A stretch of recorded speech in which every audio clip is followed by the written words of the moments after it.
Hola chicos, lo que vamos a hacer hoy es ver cómo proyectamos una velocidad en X y en Y.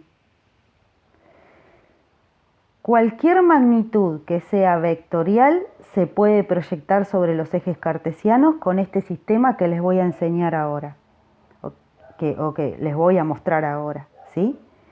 En este caso me voy a dedicar a hablar de la velocidad, pero puede ser una fuerza, puede ser una aceleración, es cualquier magnitud que sea vectorial. Nosotros sabemos que la velocidad tiene sentido, o sea, tiene dirección y sentido, además de tener un valor de módulo, por lo tanto, puede ser que necesitemos proyectarla sobre los ejes. ¿Cuándo nos va a pasar eso? Nos va a pasar eso cuando la velocidad no sea ni horizontal ni vertical. O sea, situaciones donde la velocidad es horizontal, o sea, en X, ya tuvieron. Es el MRU, el MRV, estamos hablando de trayectorias horizontales. Y donde la velocidad sea vertical, o sea, que esté en el eje Y, tuvieron en caída libre y en tiro vertical. Ahora, ¿qué pasa si en una situación nos dan una velocidad inclinada? O sea, no está ni en X ni en Y. Entonces, ¿qué hacen los físicos? La proyectan sobre los ejes para resolver mucho más fácil la situación. Entonces vamos a hablar de eso.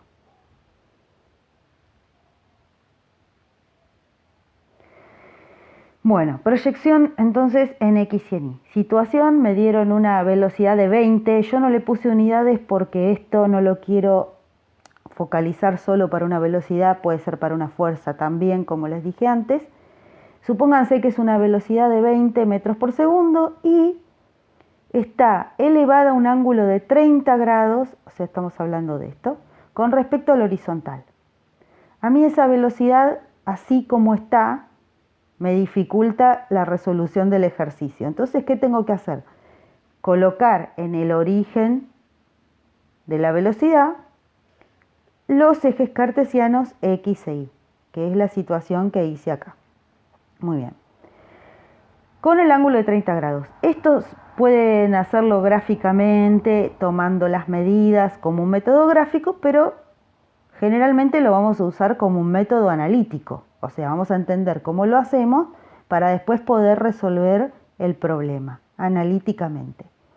Bueno, ahí tenemos esa velocidad y lo que tenemos que hacer es llevar la velocidad hacia los ejes, haciendo paralelas a los ejes donde termina, o sea, donde tiene la puntita del sentido, la velocidad. O sea, así y así.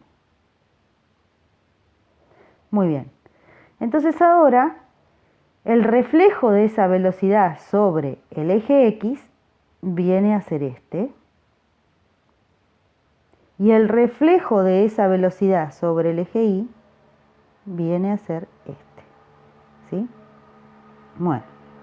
O sea que esta sería la velocidad en el eje X y esta sería bueno, no puedo escribir tan cerca, la velocidad sobre el eje Y, ¿sí?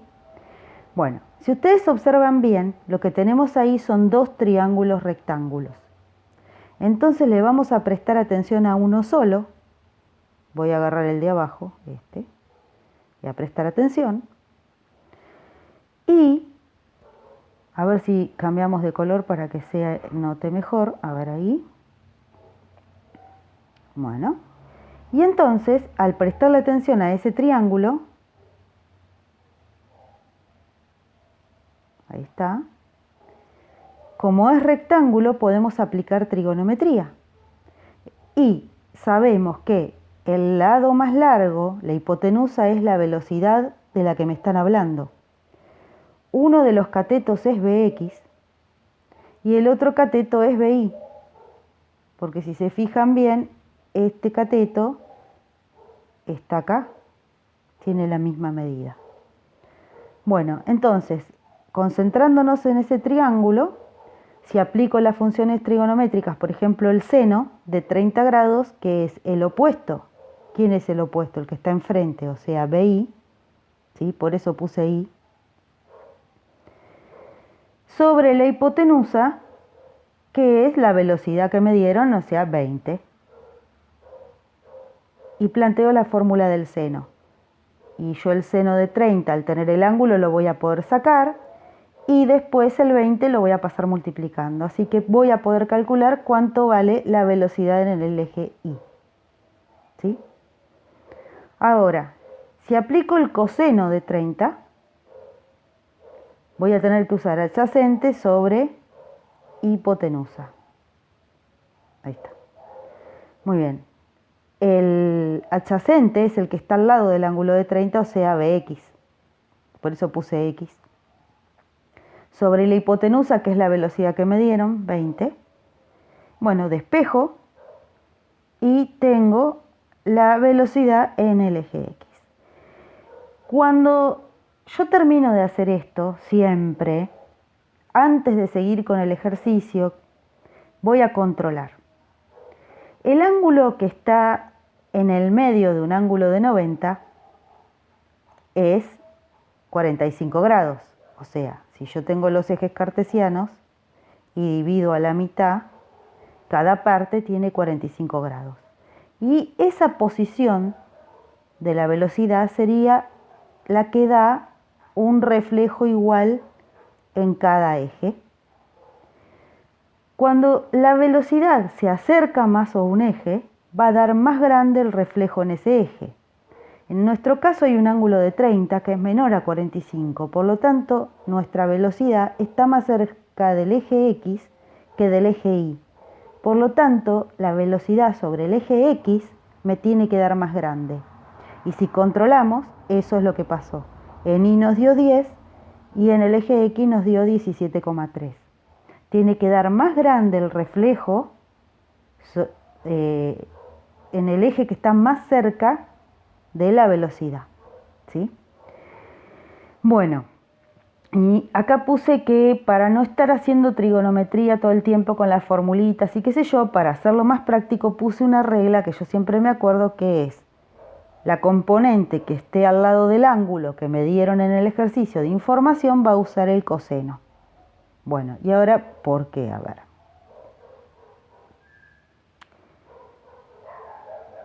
Porque en realidad lo que me termina quedando es que la velocidad la voy a abrir en dos ejes, en el eje X y en el eje Y. Y me va a quedar una cuenta, compárenla con lo de la hoja anterior cuando vean el video, con la hoja anterior de este mismo video. Les va a quedar la velocidad por una función trigonométrica. En el caso nuestro, la que estaba al lado del ángulo era la de X, así que al lado del ángulo coseno, entonces esta va a ir con coseno del ángulo y por ende la otra va a ir con seno del ángulo.